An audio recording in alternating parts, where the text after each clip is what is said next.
Ya estamos grabando. Comenzamos en 3, 2. Ahí está. Listo, 3, 2. Muy buenas tardes, mi nombre es Julio Alejandro. He trabajado en Venture Capital, Blockchain, inteligencia artificial y biotech con un interés en epigenética, neurociencia y longevidad. Estamos iniciando este programa en el canal de TV Astillero para tener nuestra primera serie sobre envejecimiento y longevidad. Vamos a estar acompañados por el científico Israel Pichardo Casas, que ha estado trabajando dentro de la Universidad de Harvard durante los últimos 11 años, dentro del laboratorio de David Sinclair por los últimos 8 años. El laboratorio de David Sinclair es el más importante de Harvard, probablemente del mundo, en términos de longevidad, epigenética y rejuvenecimiento. Y este autor de origen australiano ha publicado el libro, uno de los libros más leídos en la última década sobre longevidad y epigenética, llamado Lifespan, extensión de vida.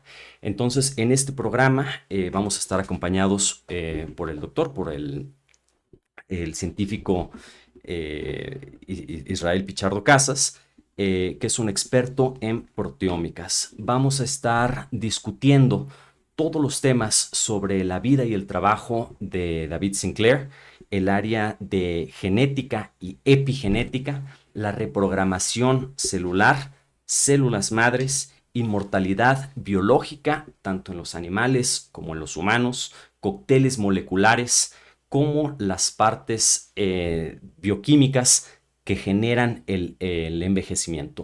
Vamos a también estar no solamente dando una presentación con teoría, con conceptos académicos y científicos, pero vamos a realizar un gran esfuerzo para que esta información pueda ser entendida de manera fácil y práctica, con implementaciones y terapias, intervenciones, para que toda la gente de América Latina y de México pueda entender y pueda tener una accionabilidad para mejorar su calidad de vida actual y extender probablemente su cantidad de vida. El doctor Sinclair de la Universidad de Harvard es muy famoso por su teoría de Information Aging Theory, en donde establece que utilizando ciertos métodos se puede detener e incluso revertir la edad. Y para eso vamos a estar hablando en el primero de nuestros 5 episodios, definiendo qué es el envejecimiento, de qué manera podemos y debemos entenderlo, si es que es posible detenerlo y si es posible revertirlo. Le damos la bienvenida entonces al científico Israel Pichardo Casas, el científico más importante de México y América Latina en términos de longevidad. Mucho gusto. Hola, mucho gusto. Gracias, Julio, por la invitación. Es un placer estar aquí. Platícame un poco, Israel, ¿cómo es que has trabajado con el doctor Sinclair? ¿Qué es el laboratorio? ¿Qué tipo de investigaciones se realizan en este laboratorio? Pues mira, el laboratorio de David es uno de los lugares donde mi formación ha crecido muchísimo en toda mi vida. Es un laboratorio de vanguardia. Está David y yo y todos los que estamos en el laboratorio estamos convencidos de que vencer la barrera del envejecimiento realmente va a avanzar a la civilización humana. Y estamos tomando pasos para hacerlo, ¿no? Tanto a nivel genético como a nivel de compuestos, como a nivel de estudios inclusive epidemiológicos, y que inclusive trasciende la academia, trasciende el laboratorio porque también está en la parte de ciencia aplicada, ¿no? Entonces David también tiene una importante influencia en quienes estamos allí o estuvimos allí en cuanto a la parte de hacer ciencia, translational science, ¿no? Es como la ciencia aplicada que puede ser trasladada a los pacientes con mayor velocidad, ¿no? ¿Qué tipo de investigaciones se realizan en este laboratorio? Pues mira, históricamente el laboratorio de David empezaron estudiando una familia de genes que se conocen como sirtuinas y esto los estudió en la levadura. Cuando él empezó su postdoctorado en el MIT, allá en Boston, trabajando bajo el auspicio del doctor Leonard Garanti.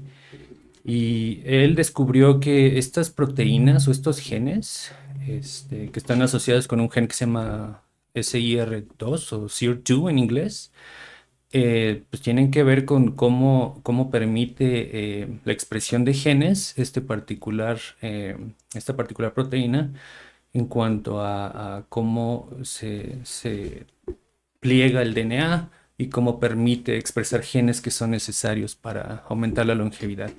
Él llegó a Harvard más o menos en el 99 y desde entonces ha sido uno de los laboratorios pioneros, ¿no? Estudiando no solamente sirtuinas en mamífero y en humano, sino también compuestos que pueden ayudar a mejorar la salud de diferentes, desde modelos celulares hasta ratones, ¿no?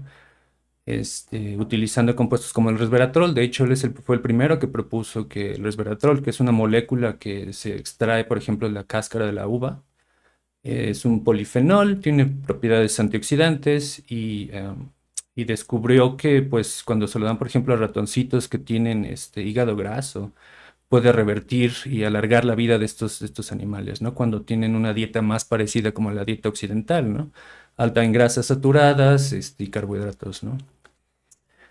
Pero hay otras líneas de investigación, no nada más en compuestos como el resveratrol. Hay compuestos que estudiamos que tienen que ver, por ejemplo, con NMN y NR, o sea, NAD es un metabolismo de una molécula que se requiere para producir energía.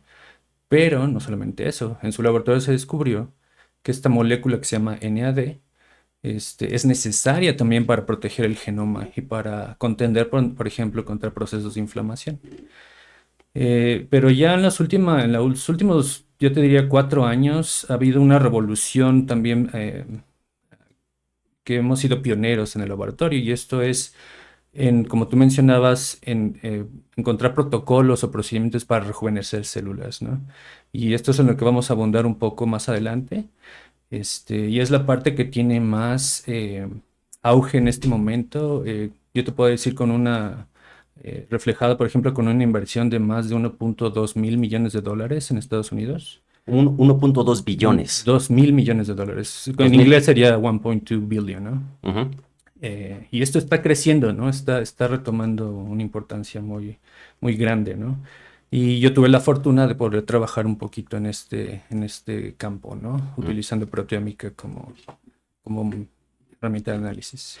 Estos compuestos moleculares, estos cócteles que mencionas, son píldoras. El NAD, NMN, el resveratrol, no hemos mencionado, platicado de metformina, spermidina, pero son básicamente píldoras que una persona compra en la farmacia, la ingiere en la mañana o en la noche, medio gramo, 1 gramo, y esto se establece que al menos dentro de ciertos animales ha extendido su capacidad de vida, su tiempo de vida, 15, 20, 30% en la levadura, en la drosofilia, en Mosquita de la fruta. en los mosquitos, en ciertos tipos de ratones, incluso en orangutanes o en chimpancés.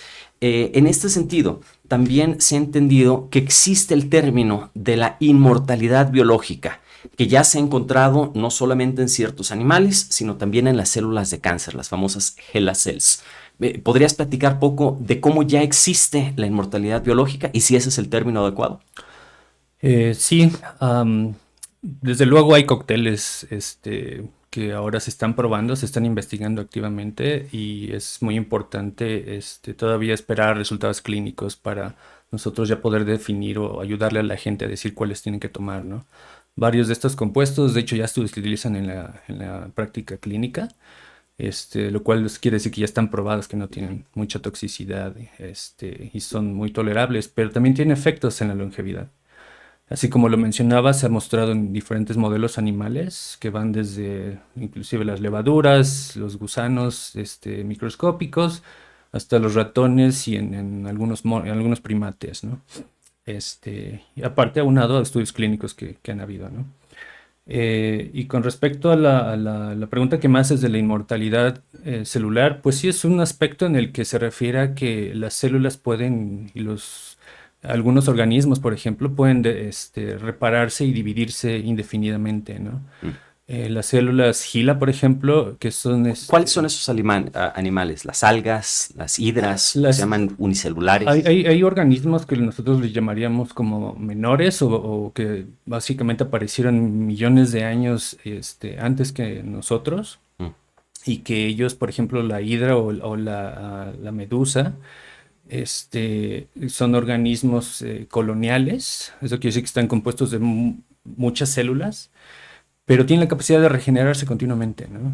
Regenerarse significa que si le rompes, digo, no tienen piernas, no tienen brazos, extremidades, pero si se les rompe o si se pierde alguna parte, si se destruye una parte de su cuerpo, ellos los rejuvenecen, los regeneran. Lo regeneran. Y de hecho hay organismos vertebrados, por ejemplo, que también tienen cierta capacidad regenerativa, pero eso no los hace inmortales, ¿no? En el caso de estos organismos acuáticos, como mencionaba, se consideran inmortales, pero es difícil establecer también cuáles son los límites eh, de las células originarias a las células que van regenerando, ¿no? Entonces, imagina que es como si fueran organismos con muchas células madre, ¿no? Muchas más que las que nosotros tenemos.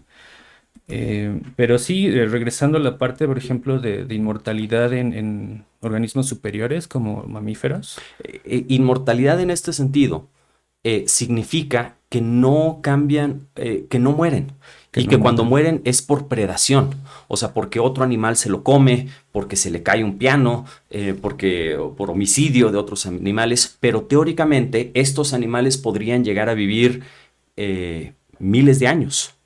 De hecho, sí, ajá, es correcto, ¿no? O sea, las principales causas de muerte, pues tú los mencionaste algunas, pues sí, Que los se le caiga el piano. traumas, ¿no? Los traumas, contundentes, ¿no? Pero hay organismos que aún así pueden vivir muchos, cientos o miles de años, ¿no? Entonces hay, por ejemplo, árboles que nosotros, son especies que también son muy longevas o pueden ser muy longevas. Y otras especies, inclusive en ratones, por ejemplo, una rata que está cercanamente relacionada con los ratones, que se llama la rata desnuda, esa tiene una longevidad que es como 10 veces más grande que otros roedores, ¿no? Entonces hay una rata que vive 10 veces más que sus familiares directos. Contraparte, sí. ¿Esto qué significa? Que si llegase a vivir, o sea, la edad del ratón promedio son 80 años, esta viviría 800 años en edad ratón. Sí, eso es correcto. Ujú. Y es bien interesante, pero algo que uno tiene que considerar es que mientras más complejos los organismos, es decir, mientras más genes tengan, mientras más genes expresen, mientras, digamos, más células tienen y más diferentes tipos de células tienen, la longevidad de hecho se va cortando, ¿no? Comparativamente, o la capacidad regenerativa también se va limitando. Entonces, sí es importante de notar que sí es posible la inmortalidad, sobre todo a nivel celular, pero no hemos observado inmortalidad realmente en organismos multicelulares, multidiferenciados, ¿no? Y esto es parte pues, porque los sistemas son complejos, ¿no? Y mantener toda la maquinaria para mantenerlos funcionando, pues requiere mucha energía también, ¿no? Entonces es algo importante. La longevidad per se no es una característica realmente seleccionada en la evolución. Mm. Se considera como una propiedad que puede ser asociada a la reproducción, ¿no? Pero sin embargo hay casos excepcionales de organismos que viven mucho, ¿no? Platícame de las células HeLa, que cuando se descubrieron con esta afroamericana en Nueva York, identificaron que estas células de cáncer oncológicas no necesariamente mueren. Entonces, en ese sentido, estas células son eternas. ¿Y por qué, si son eternas, no hemos podido aterrizarlas para replicarlas dentro del cuerpo humano? Dentro del cuerpo humano para efectos de longevidad. Sí, aquí es muy importante distinguir cuáles son los mecanismos de inmortalidad, ¿no? En el caso de las células HeLa o HeLa en inglés, es por las siglas de las dos primeras letras de su nombre y apellido, Helen Langley. Y estas células fueron aisladas desde cáncer cervicuterino que tenía esta persona y que un médico lo que hizo fue remover un tumor y cultivarlas en un platito, ¿no? Con medio enriquecido. Y lo que observaron es que estas células no tienen un límite de divisiones celulares, ¿no? Se continúan propagando, pero cabe destacar que estas células no son normales, ¿no? Estas células, de hecho, tienen un virus dentro, un provirus dentro, que es el virus del papiloma humano, que lo que hace en parte es aumentar la expresión de genes que le dicen a la célula, divídete constantemente, ¿no? Y de hecho tiene un metabolismo muy acelerado, basado en glucosa sobre todo.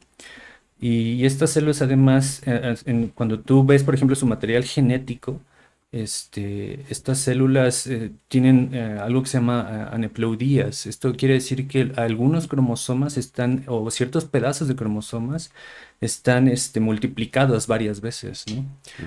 O translocados, o sea, en los lugares o los códigos postales distintos que no les corresponden, ¿no? Entonces son células muy anormales, ¿no? El cáncer es una característica donde las células básicamente pierden el control de división, ¿no? Mm. Pierre, Entonces, no es, si tú quisieras trasladar esa propiedad a células normales, te va a dar cáncer, ¿no? mm. Y esa es una de las características por las cuales no se han seleccionado en la evolución como una vía de propagación, porque como podrías recuperar de una célula de cáncer cervicouterino un cerebro totalmente formado, ¿no? Estas divisiones que mencionas significa que se multiplican y en lugar de tener 100 células, en una semana tienes 200 células, luego 400 células, luego 800 células, o sea, están creciendo Correcto. de manera ilimitada. Esto tiene que ver con un famoso concepto en longevidad llamado el límite Hayflick, o Hayflick, con H al principio. Si pudieras platicar un poco de ello y posteriormente darnos tu definición, o sea, ¿qué es el envejecimiento humano dentro de humano y dentro de otros cuerpos? Pues mira, este concepto que tú mencionas, se ha estudiado desde principios del siglo XX, de hecho. Y esto, el límite de Hayflick, que es en honor al que lo describió Claro. este fenómeno, se refiere a que las células cuando tú las pones en cultivo, o sea, las pones a crecer en un platito, en una caja Petri, y tiene todos los nutrientes que se supone que necesita, estas células se mantienen dividiendo cada vez más lentamente hasta que llega un momento en el que ya no pueden dividirse más. Y esta es una característica de muchas de nuestras células en nuestro cuerpo también. Y una de las razones por las cuales se detiene es porque entran en un proceso que se llama senescencia. Esto quiere decir que las células ya no, a veces van acumulando daños y estos daños son sensados dentro de la célula e inmediatamente son como luces del alto, ¿no? Cuando hay que parar, porque la célula entonces entra en un modo más de reparación que en un modo más de división, ¿no? Mm. Ahora, tenemos células que no tienen ese límite en nuestro cuerpo, por ejemplo, las células de nuestro epitelio, aunque, y pueden seguirse dividiendo muchas veces, ¿no? Pero tenemos otras células que no se dividen para nada, ¿no? Por ejemplo, las neuronas en el cerebro, ¿no? Entonces, este límite es importante porque nosotros encontramos que una de las propiedades del envejecimiento tiene que ver con la adquisición de esta propiedad que se llama senescencia, ¿no? Y de hecho, pues hablando ya de la definición de envejecimiento, hay muchas definiciones, ¿no? El envejecimiento lo podemos definir de forma operativa, digamos, operativa, aquí me refiero a que en la ciencia, los científicos buscamos términos que podamos medir, ¿no? Entonces, por ejemplo, en esta imagen que estoy mostrando sobre la definición, lo que quiere decir aquí es que el envejecimiento se puede definir como una pérdida progresiva de las funciones, ya sea celulares, moleculares, de tejidos y órganos del cuerpo, y también que tienen que ver con la pérdida del mantenimiento. O sea, ya no pueden mantenerse en el mismo estado, ¿no? Y esto tiene que ver con algo que se llama entropía, que es una propiedad física, biofísica de la segunda ley de la termodinámica, que se refiere a que aun cuando tengas cierto orden en un sistema, con el tiempo se va perdiendo, ¿no? Y esto es muy interesante porque pues, muchas cosas que vemos en el universo tienden a la entropía, ¿no? Mm. Y lo que hace la célula y lo que hacemos todo el tiempo es usar energía a través de nuestros alimentos para mantener los sistemas que son súper complejos, ¿no? El envejecimiento, digamos, desde 2013 hasta la fecha, yo te podría decir, hay autores que se han dedicado a clasificar como qué propiedades del envejecimiento podemos medir y que pueden ser causales o derivadas de este proceso, ¿no? Entonces, lo que presento, por ejemplo, en esta imagen del lado derecho, como ven así en varios colores, este, son 12 propiedades que se han reconocido hasta el año pasado que son, como decía, propiedades que causan o que están interrelacionadas con este proceso, ¿no? Y si las puedo enlistar, imagínate que esto es como un reloj. Estas propiedades, o sea, Ajá. a ver si lo vamos entendiendo correctamente. Antes, estas propiedades, estos hallmarks que estás mencionando, fueron descubiertos en el 2013. Y antes sí fueron descubiertos en el En 2013. realidad fueron resumidas Resumidos. como esto es una revisión, un artículo publicado en ese año por López Otín, o sea, es un investigador y otros muy importantes en el campo de envejecimiento y gerociencia, donde más bien recopilan toda la información que se había colectado desde décadas anteriores, ¿no? Y yo te puedo decir que desde experimentos desde el siglo antepasado, ¿no? Y sí, lo que hicieron fue en esta revisión, digamos que segmentarlas de tal forma que es más fácil para todos los investigadores que estamos en gerociencias, estudiar diferentes aspectos, ¿no? Mm. Ujú. Entonces, estas son la recopilación histórica que se puede cuantificar, que se puede medir para identificar cuáles son las propiedades del envejecimiento. Ujú. Mencionas 12 de ellas, que fue un papel escrito en el año 2013 por estos 5 científicos, Ujú. 3 de ellos españoles, por cierto, Sí. el otro alemán, la otra inglesa. Inglesa, sí. Y entonces, eh, ¿qué es esto? ¿Para qué nos sirve entenderlo? Pues mira, primero la idea es que podemos seccionar diferentes aspectos del envejecimiento, que todos están interrelacionados, pero en diferentes células y en diferentes contextos uno va a tener más peso específico que el otro, ¿no? Entonces es muy importante porque así podemos medir cuánto una célula está envejecida de forma biológica, ¿no? Mm. Entonces, y hay muchas formas de medirlo, ¿no? Podemos utilizar, por ejemplo, cómo se expresan los genes en estas células, podemos medir sus proteínas, podemos medir su capacidad de respiración celular, etcétera. Y todas estas son 12 propiedades que todavía se agregaron 3 más el año pasado, en una nueva actualización de esa revisión y que incluye además ahora, por ejemplo, el papel que tienen las bacterias en nuestro organismo, ¿no? El microbioma, ¿no? Y que a veces en la desregulación pues puede afectar tu salud, ¿no? Entonces, si quieres, podemos mencionarlas una por una y conforme pasen los programas vamos a ir retomando algunos detalles, ¿no? Ujú. Entonces, si tú quisieras imaginarte como si fuera un reloj, esta pues tiene 12 elementos. El número uno es lo que le llaman estabilidad genómica, inestabilidad genómica. Y en este caso es que pues, el DNA y los genes van acumulando daño. Mm. El segundo es lo que le llaman reducción telomérica. Y esto quiere decir que son fragmentos que están al final de los cromosomas, o sea, de tu material genético, que si se van perdiendo porque se va perdiendo la maquinaria para regenerarlos, te puede llevar a senescencia, ¿no? Mm. Que curiosamente es otra propiedad que ahorita vamos a mencionar. La otra el número 3 son las alteraciones epigenéticas.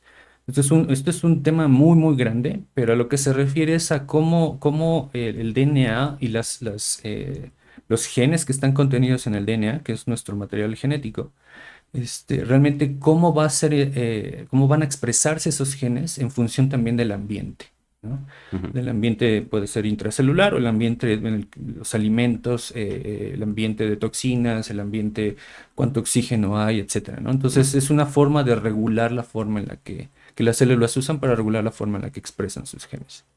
El número 4 rápidamente le llaman la pérdida de la proteostasis. Entonces, eso quiere decir que las proteínas, el equilibrio que normalmente debe de haber, se pierde, ¿no?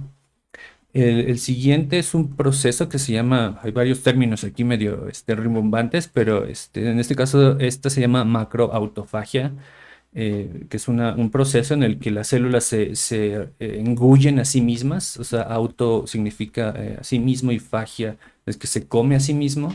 Y este proceso pasa todo el tiempo, nada más que las células lo utilizan como mecanismo de reciclamiento, ¿no? Ujú. En este sentido, estas explicaciones que das son cómo, no solamente cómo envejecen, sino cuando se pueden medir, pueden empeorar o pueden mejorar. O sea, una persona que tiene 70 años, pero que tenga buena calidad de su epigenoma, de su Ujú. genética, que coma correctamente, haga ejercicio correctamente, duerma y maneje su nivel de estrés y Ujú. su recuperación correctamente, puede mejorar su calidad de vida y su cantidad de vida también. Entonces, por ejemplo, el ejemplo que tú dices, macroautofagia, es una parte un fenómeno que existe dentro del lisosoma, dentro de la célula, Sí. que se crea cuando la gente hace el famoso ayuno intermitente, por dar algunos de los ejemplos. La acumulación de daño se reduce, o sea, la característica uno que das se reduce cuando la gente hace ejercicio. Los fragmentos al final del cromosoma, los telomeros, hay una sustancia que se vende, una píldora llamada telomerasa, que te ayuda a extender estas formas, como para dando algunas de las ideas. ¿Cuáles son estas otras que mencionas? El sensado de nutrientes, disfunción mitocondrial, y vamos platicando de ellas. Sí, es nada más una aclaración Ujú. de la telomerasa, de hecho, una enzima, tú mismo tienes un gen para codificarla.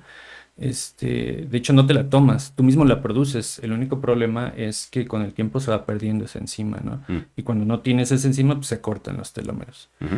Pero hablando de las otras propiedades, está el sensado de nutrientes, que una de las cosas interesantes es que el sensado de proteínas y de carbohidratos es esencial para dirigir mucho el metabolismo, y además que puede originar o darte una vida más larga, ¿no? Y ahí es porque el asunto de la importancia de, que vamos a tocar más adelante, cuidar la forma en la que comemos, ¿no?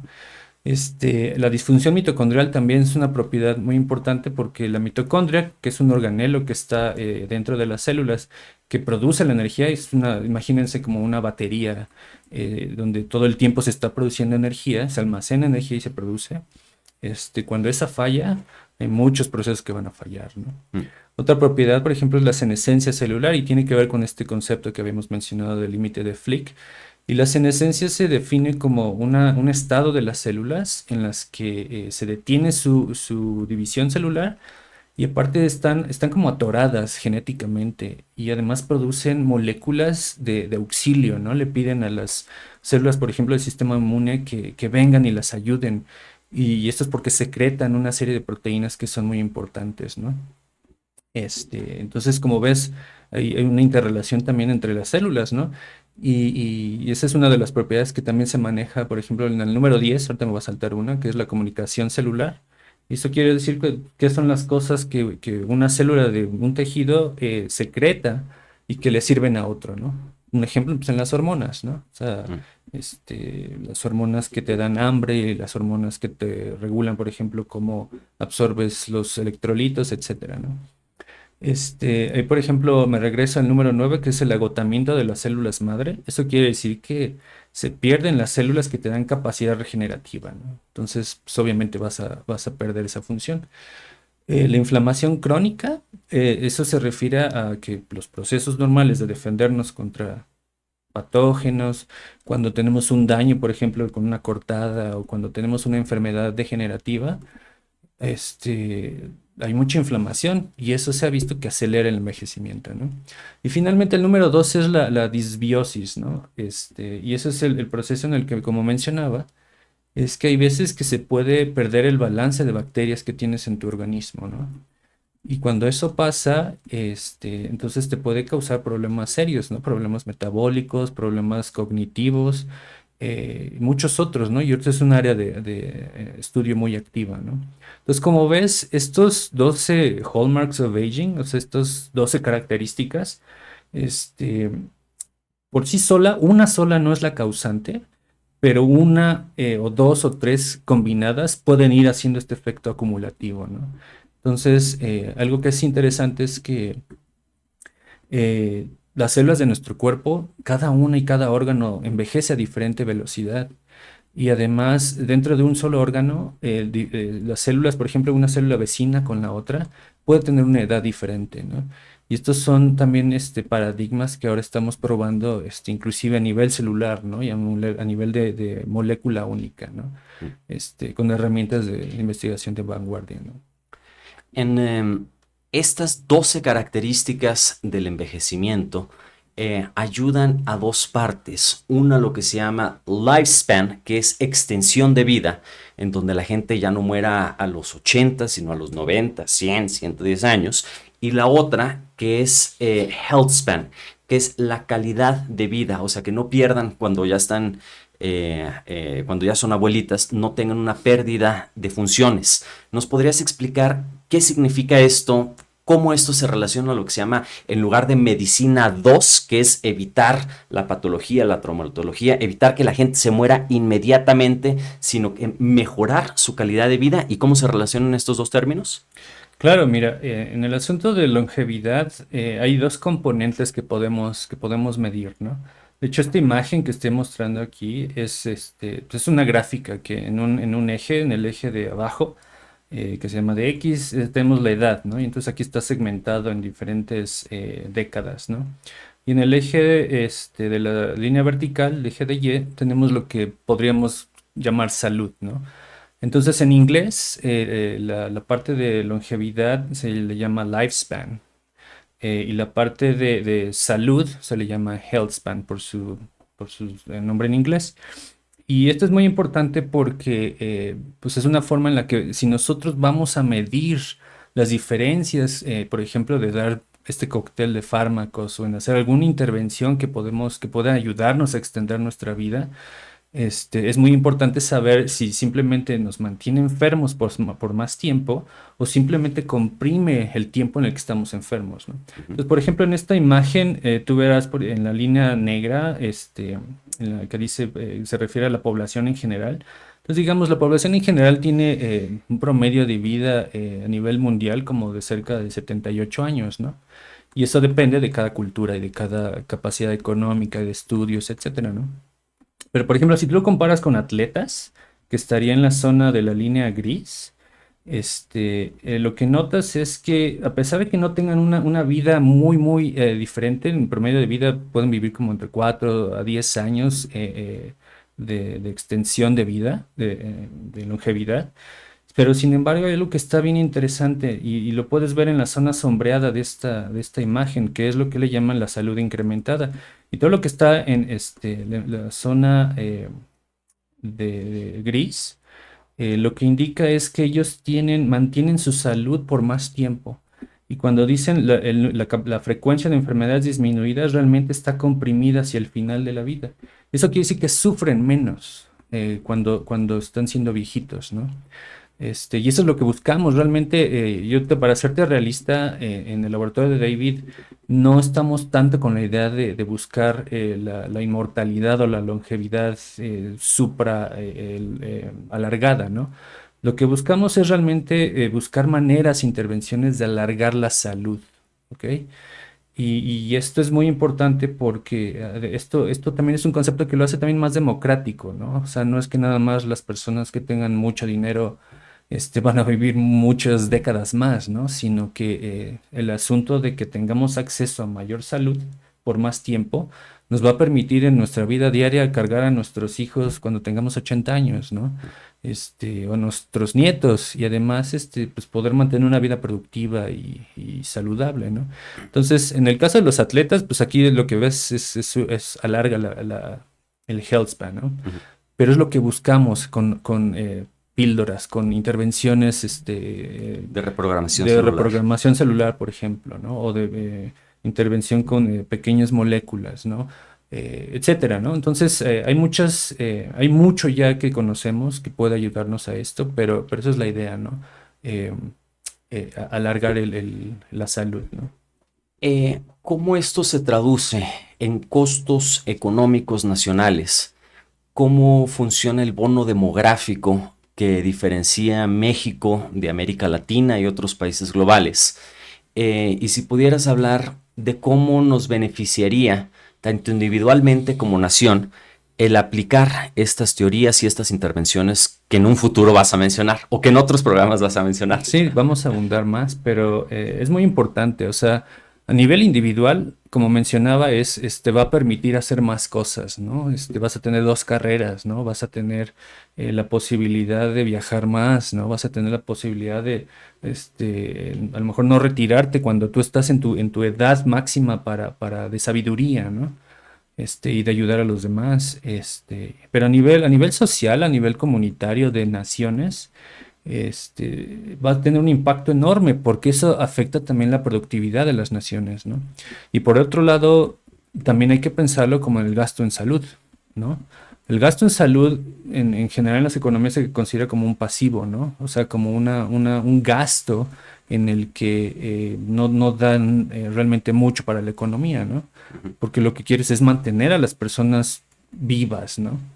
Y así como mencionabas, en medicina, que la medicina convencional, que hay un autor que se llama Peter Attia, que vamos a mencionar más adelante también, él menciona como medicina 2.0, ¿no? La medicina 1.0 era, bueno, vamos a abrir un cadáver y vamos a ver de qué se compone el cuerpo, ¿no? Y esos los primeros médicos, ¿no?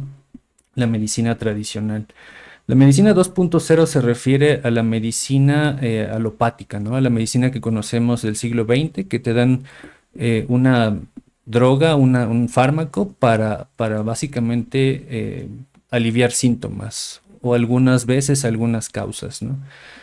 Pero medicina 3.0 es el concepto que se refiere a prevención temprana, a prevención basada en medir biomarcadores de la salud, ¿no? Y saber toda esta información nos va a ayudar, y sobre todo a los que toman decisiones en los gobiernos, también a ahorrar dinero en el futuro, ¿no? A invertir en la medicina preventiva en lugar de la medicina paliativa, ¿no? Y si te doy números, por ejemplo, en el caso a nivel mundial, para el año 2050 se estima que el gasto en salud a nivel mundial va a ser equivalente a 31 trillones de dólares, lo cual es casi el gasto, la deuda total que tiene ahora Estados Unidos como una de las mega economías del mundo, ¿no? Este, y esto va a ser muy importante porque en México también se va a reflejar, ¿no? El gasto en salud.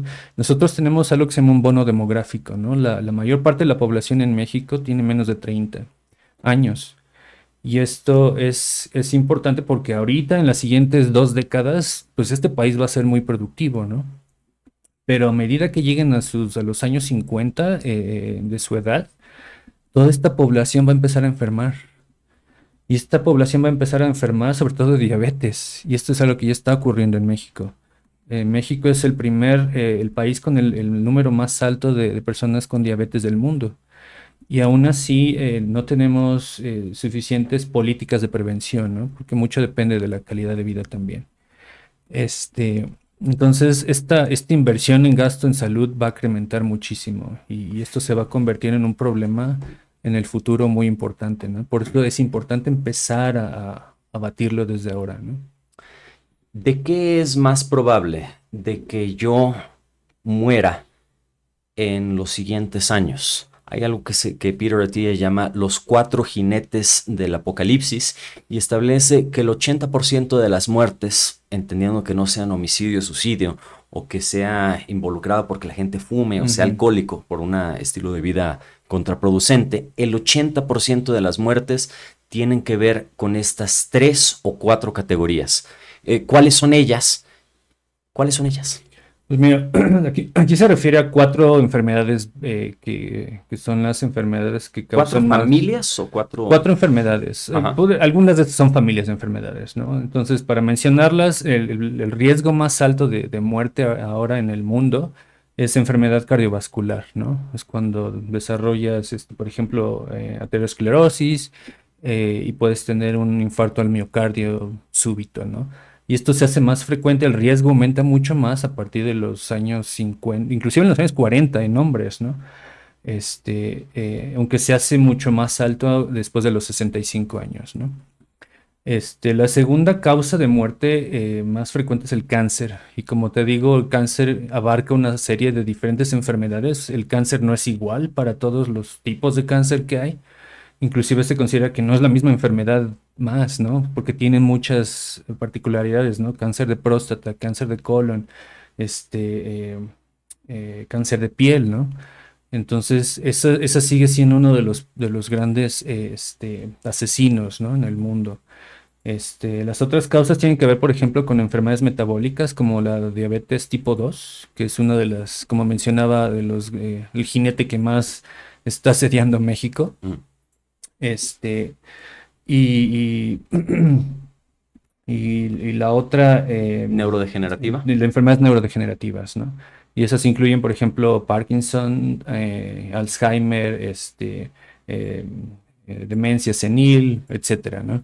Entonces son enfermedades que, como estamos sobreviviendo más tiempo, porque ha mejorado los servicios públicos, la medicina de tipo 2, 2.0, Ujú. entonces ahora estamos viendo los efectos de mantener al cerebro vivo por más años, ¿no? Mm. Y esas enfermedades se van a ir, se van a ir incrementando, ¿no? A medida que la población se envejezca, ¿no? Oye, Israel, ¿y quién hace estas investigaciones? Más allá de las universidades, ¿cuáles son los institutos que tú conoces que nos podrías recomendar que hacen este tipo de terapias, intervenciones, investigaciones? Pues mira, en realidad hay muchos, en todo el mundo hay muchos centros que se dedican sobre todo en la parte epidemiológica, clínica, muchos centros de referencia como la Clínica Mayo o la Universidad de Johns Hopkins, El Salk Institute de San y, Diego. y hay otros institutos que son privados, ¿no? Que además se han hecho y se han dirigido para primordialmente estudiar envejecimiento, ¿no? Entonces en Estados Unidos podemos mencionar varios, ¿no? Varios de ellos son de iniciativa privada, aunque reciben fondos públicos, y la investigación que hacen es realmente pública. Entre ellos está, por ejemplo, el Instituto Salk, que está San Diego. no, está Madre Santa. bueno, está en California. Está el otro, el Buck Institute, también ahí localizado.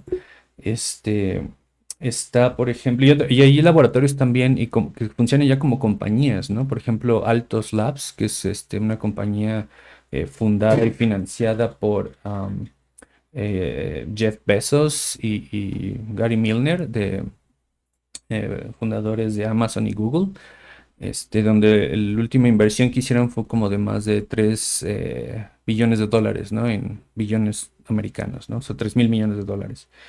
Y hay otras iniciativas, ¿no? Está, por ejemplo, de Milky Way Foundation. Es otra iniciativa que también está promoviendo el estudio de terapias y formas de medir el envejecimiento.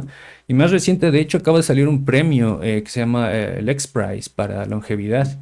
Y ese premio lo lanzaron a principios de este año y están dando 100 millones de dólares para 40 equipos que participen de diferentes instituciones que puedan utilizar y llevar a cabo, básicamente probar que las intervenciones que ellos diseñan, pueden alargar la vida de personas de más de 70 años, ¿no? Entonces van a hacer un estudio clínico pequeño, pero se está empujando, ¿no? Yo te puedo decir, por ejemplo, que a nivel de inversión, ahorita hay como más de 300 billones de dólares que se están esperando invertir en estudios de longevidad. ¿300 billones con Sí, B? sí, para los siguientes 10 años, ¿no? Wallah, eso es muy... Y ahora en el asunto del número de compañías fundadas que tienen que ver, en Estados Unidos sobre todo, que tienen que ver con investigaciones en envejecimiento, ya ascienden a más de 5,000, de 500 compañías, ¿no?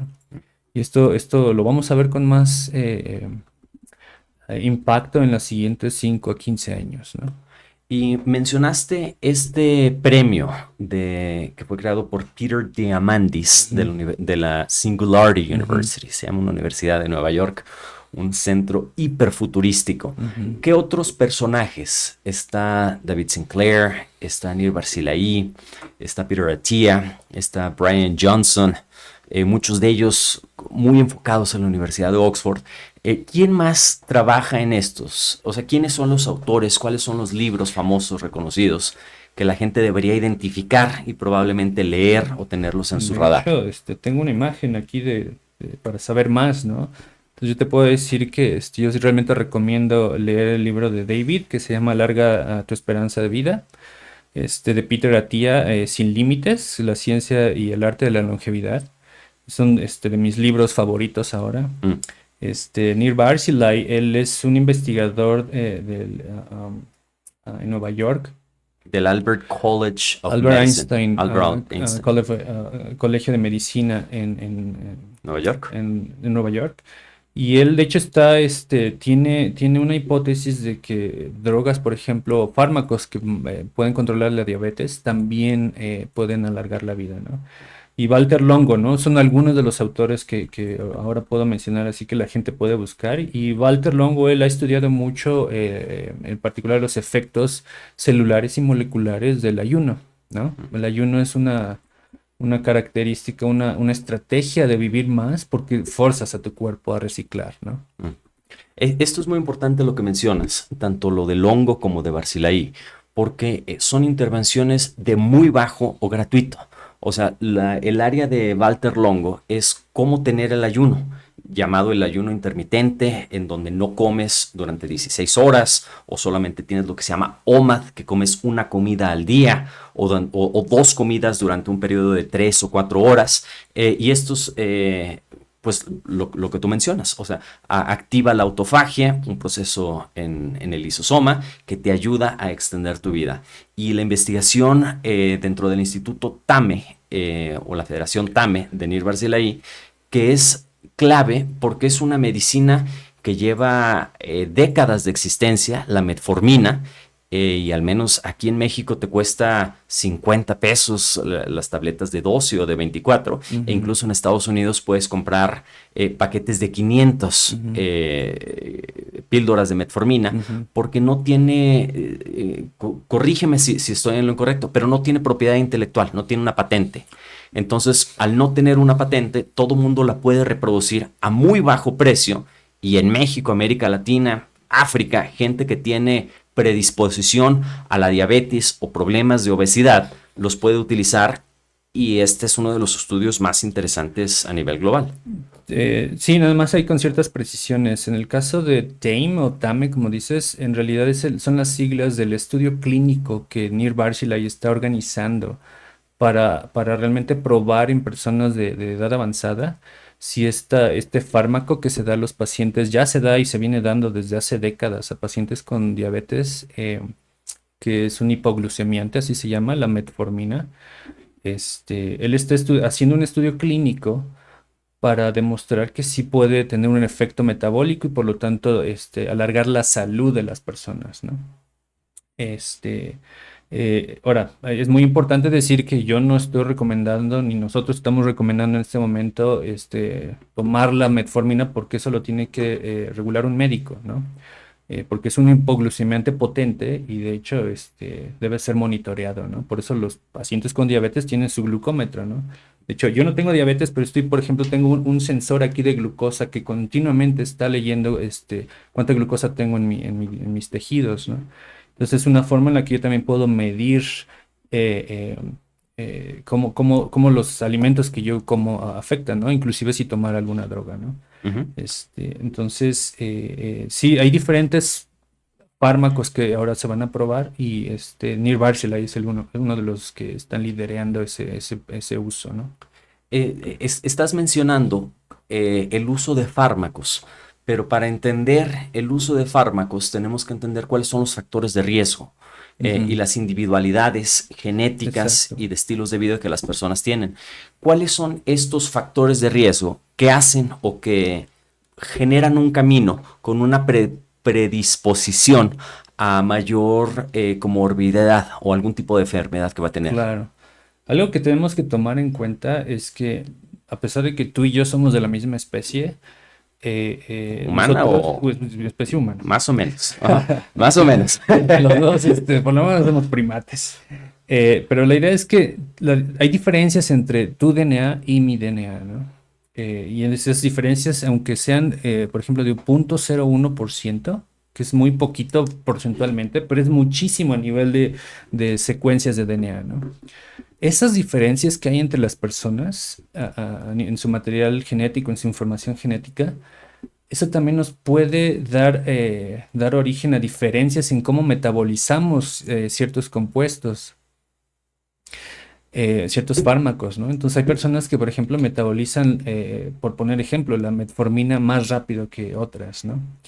Y eso también afecta en cómo tú vas a manifestar, por ejemplo, la disminución de la glucosa en sangre, o vas a manifestar, por ejemplo, eh, casos secundarios que puede haber son diarreas, por ejemplo, ¿no?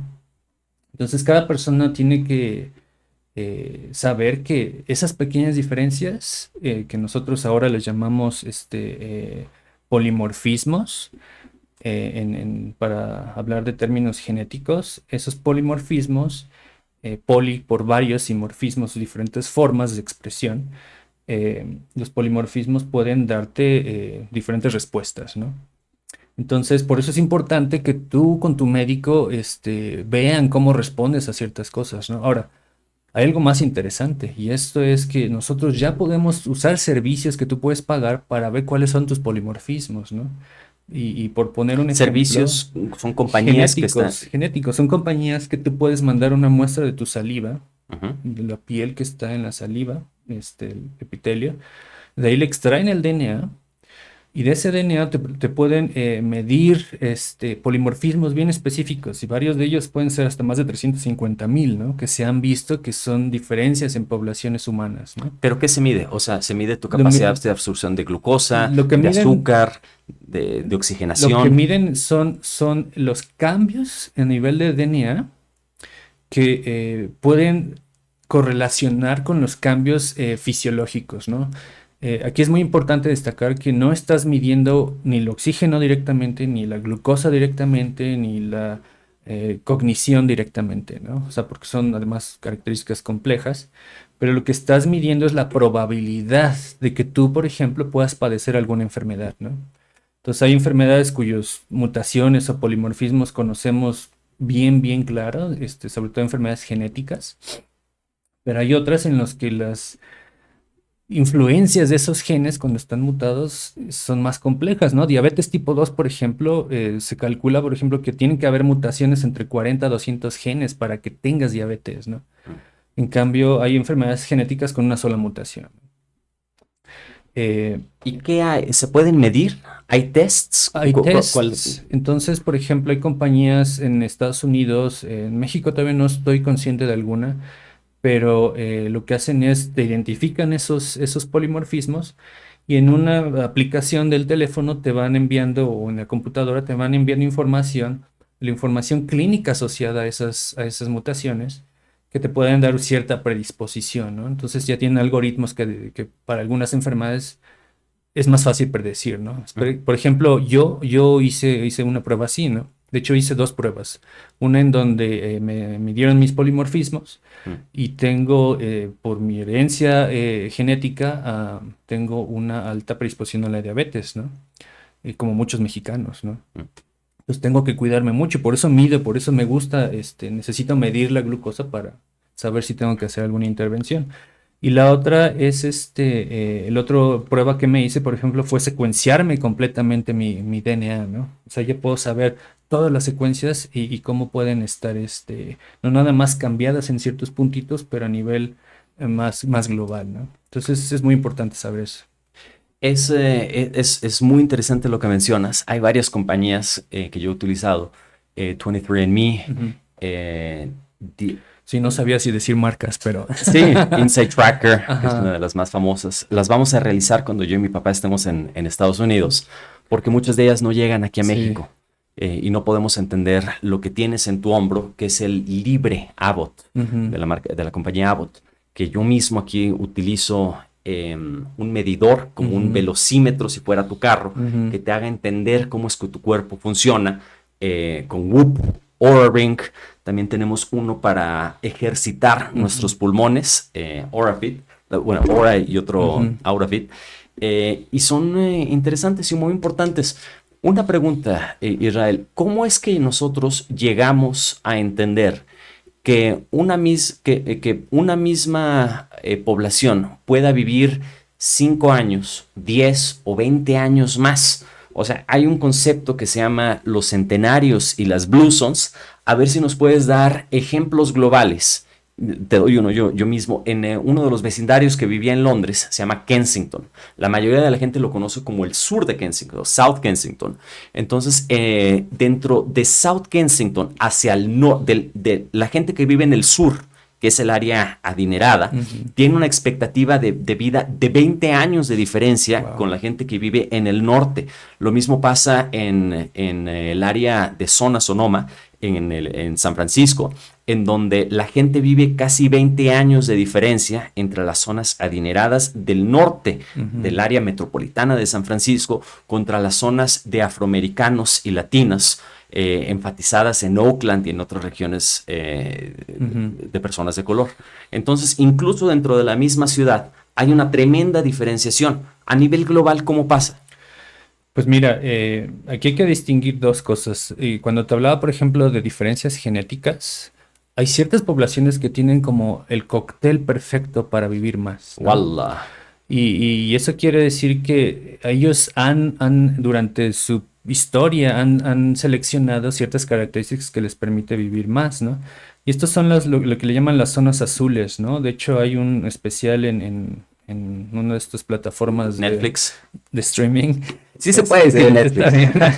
Si la gente no lo conoce, ya no podemos hacer nada. Hay unos documentales, una serie de 5 episodios en donde realmente discuten y van y filman a la gente, ¿no? Y ven cómo viven. Y entonces esas zonas se caracterizan porque en general tienen un promedio de expectativa de vida más alto que el promedio, ¿no? Y de hecho, en esta imagen que muestro hay 5 de esas zonas que están enlistadas, ¿no? Está en una en California, en Loma Linda, otra en Costa Rica, que se llama la península de Nicoya, en Italia, en la región de Cerdeña, en Grecia, en esta región de Icaria, y en Okinawa, en Japón. Entonces, hay varias características en ellos, ¿no? Y de hecho, pues, no sé si se puede, en algún momento lo van a ver con detenimiento. Es que, por ejemplo, en la zona de California, las personas viven en general 10 años más, ¿no? Que el Estos son resto. cristianos. Estos son adventistas de la séptima corriente, no sé cómo llamarles, ¿no? Y tienen características de vida particulares, ¿no? Que son vegetarianos. Son vegetarianos, como un denominador de estas zonas es que la gente tiende a comer más vegetales, disminuyen mucho su ingesta de cárnicos, eh, no comen hasta saciarse, sino generalmente llegan como al 80% de estar llenos. Ingieren, por ejemplo, aceites ricos en omega 3 y omega 6, que son ácidos grasos que son muy importantes para evitar, por ejemplo, que se te tapen las arterias, ¿no? Mm. Algunos, por ejemplo, consumen vino a las 5 de la tarde, así como muy regimentado, ¿no? Y con la idea de que eso también ayuda a disolver grasas, se ayuda a ingerir más polifenoles como el resveratrol, y otros compuestos que son súper útiles para estimular a las células que se autoprotejan, ¿no? Ujú. Y el número de calorías también es más reducido que el resto del mundo, ¿no? O sea, en lugar, no se sacía la gente. Estas moléculas, la leptina, la grelina, las utilizan de una forma favorable en la que se come 10%, 20% menos. O sea, la reducción, ¿cuál es la correlación entre longevidad y health span y porcentaje de calorías o de carbohidratos comidos? Pues mira, lo que se ha visto de animales de laboratorio de diferentes especies hasta en humanos es que mientras menos calorías comas, en particular de carbohidratos y lípidos, el pronóstico de longevidad aumenta. Y de hecho también aumenta la salud, ¿no? Entonces, especialmente porque te deshaces o no ingieres grasas que son malas, ¿no? Por ejemplo, las grasas saturadas, que son muy presentes en los productos animales. Eh, pero el asunto es que hay otras variables que también juegan un papel bien importante. Y esto es también en la forma en la que son las personas. Estas personas, y tú lo vas a ver, o lo pueden ver nuestros amigos en el documental, tienen una actitud positiva ante la vida, porque aparte son muy sociables, hacen muchas actividades juntos. La familia, las interacciones con la familia son muy, muy importantes. Y inclusive hay una correlación entre la edad de la esposa y o sea, esperanza de vida de un matrimonio está, aunque sean de diferentes familias, cuando se casan, su esperanza de vida se parece más con el tiempo, ¿no? Y eso es porque también hay factores ambientales que influyen en el envejecimiento, ¿no? Y que nos influyen a todos, no nada más en estas zonas, ¿no? Y esos factores ambientales tienen que ver con la dieta, tienen que ver obviamente con tus padres. De hecho, si tus padres y tus abuelos vivieron más allá de los 90 años, tú tienes 17 veces más probabilidad de vivir tantos años como ellos, ¿no? ¿Cuál es el porcentaje? Ya sé que cada autor tiene su propia idea, pero de que la longevidad es determinante por la genética de las personas. ¿Un 15%, 30, 40? Pues mira, es variable, pero hay, por ejemplo, 3 genes que se han identificado que son consistentes a través de a lo largo de estos 5 poblaciones. Uno de ellos tiene que ver, por ejemplo, con ¿Cuáles son estos genes? se llaman ApoE. ApoE es Ajá. una proteína que tiene que ver con cómo movilizamos las grasas en las arterias y que también mutaciones en esa proteína te pueden dar Alzheimer, ¿no? Una probabilidad de tener Alzheimer. El otro proteína tiene que ver con un receptor de una molécula que es parecida a la insulina y que regula también los niveles de azúcar en la sangre y de cómo la energía se establece y se procesa en las células. Otro tiene que ver, por ejemplo, con es un receptor, se llama nicotínico, es un receptor que se expresa en el sistema nervioso y que no estamos seguros por qué afecta, pero son mutaciones que son prevalentes en estos grupos. Hay otros como, yo te puedo decir, como 40 otros genes que tienen que ver inclusive con inflamación, que se han detectado mediante diferentes estudios, ¿no? Pero lo importante es que también la pregunta que tú me haces, ¿cuánto de estos genes cuando los tienes importa? Pues si más tienes de estos genes, puede importar entre 30 al 40% de tu longevidad, ¿no? En el caso de los supercentenarios, que son gente que llega a vivir más de 100 años, esta, digamos, esta constitución genética explica el 70%, ¿no? De los casos. Pero definitivamente el estilo de vida importa muchísimo, ¿no? Mencionamos estas 5 zonas: Loma Linda, que son cristianos adventistas en California, el único en América Latina que tenemos en la península de Nicoya, en Costa Rica, 2 zonas, o una zona, la de Sardinia y la de Liguria, famosas en Italia, Icaria, perdón, en Grecia, y Okinawa en Japón. No sé si pudiéramos ir concluyendo, platicándome sobre cuáles son los estudios que tú determinarías, o sea, los exámenes que se podrían hacer la población latinoamericana para identificar en dónde tienen actividad de gen positiva o negativa. Pues mira, lamentablemente determinar cuál es tu constitución genética no es algo que sea barato aún. Por ejemplo, el estudio que yo me hice me costó $300 más o menos. Y eso no quiere decir que todo el mundo tenga acceso a ello, ¿no? Y además, una vez que tengas la información, necesitas a alguien que te ayude a interpretarla, ¿no? Pero hay otros factores que puedes medir, ¿no? Y por ejemplo, cuando uno se hace un estudio general de sangre, que a veces tú vas a los laboratorios y te dicen, pues te haces los de 25, 46 elementos, o etcétera, ¿no? Varios de esos, vamos a llamarle biomarcadores, es decir, moléculas o proteínas que están en la sangre, que los médicos utilizan para evaluar, por ejemplo, las funciones del hígado, midiendo estas proteínas que se llaman transaminasas, o midiendo cómo funciona el riñón, midiendo, por ejemplo, la creatina, y el nitrógeno ureico, o la glucosa. Esas también pueden ser predictivas sobre todo de estados de enfermedad, ¿no? Entonces, yo sí aconsejaría, porque esos no son estudios tan caros y además es importante que también a la mano de tu médico puedan asociar aquellos que están te dan un riesgo alto de padecer enfermedades, ¿no? Y yo te puedo, yo utilizo un servicio adicional, también yo pago, que se llama Insight Tracker, que es una compañía que eh, además ya vende o asocia los datos de uso de niveles de glucosa continuos. Te mide como 43 diferentes parámetros de los exámenes generales de sangre y hasta te calcula tu edad biológica, ¿no? Es un proxy. Y entre ellos te mide los lípidos, triglicéridos, colesterol, ¿no? Entonces, todos esos son asequibles, muchos los cubre un seguro médico. Y yo te diría que además todas estas mediciones deberían ser un derecho humano, no nada más para los mexicanos, sino para todos, ¿no?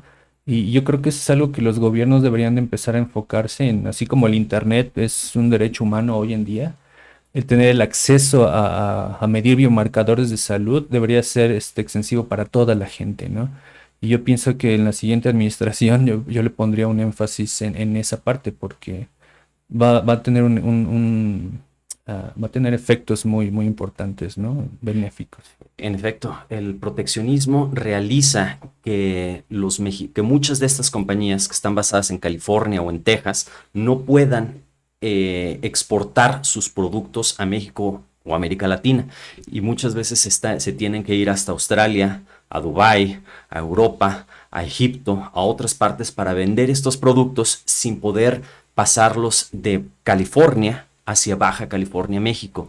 En este sentido, te queremos agradecer mucho, Israel. Por favor, manténgase en este programa. La siguiente sesión número 2 vamos a ver sobre las terapias del anti-envejecimiento. Vamos a hablar sobre células madres, reprogramación celular, CRISPR, terapias de hormonas, terapias de TRT y explicar cuáles son estos cócteles moleculares, cuáles son estas píldoras farmacéuticas que usted puede comprar en las farmacias, como rapamicina, metformina, NAD y los precursores NMN, NR, subdivisiones de B3, AKG, resveratrol, espermidina. Vamos a hablar también. Quédese en este siguiente video para entender cuáles son las actividades horméticas, lo que se llaman hormesis o estresores del cuerpo. Un estresor del cuerpo es el estar en ayuna, en hambruna, que activa, como lo hemos mencionado, los procesos de macroautofagia. Vamos a hablar de autofagia,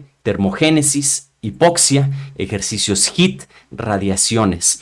Todas estas actividades sin costo alguno, de acceso universal e implementación fácil y rápida, hablando de los protocolos y de los beneficios que usted pueda tener en dieta y nutrición, sleeping y recuperación, ejercicio, la necesidad de combinar cardiovascular con musculoesqueletal y otros términos de estrés y de sociabilidad. Dele clic al siguiente episodio. Este es Julio Alejandro hablando y el gran científico mexicano Israel Pichardo Casas. Muchas gracias. Muchísimas gracias a usted. Dele clic al siguiente episodio. Gracias.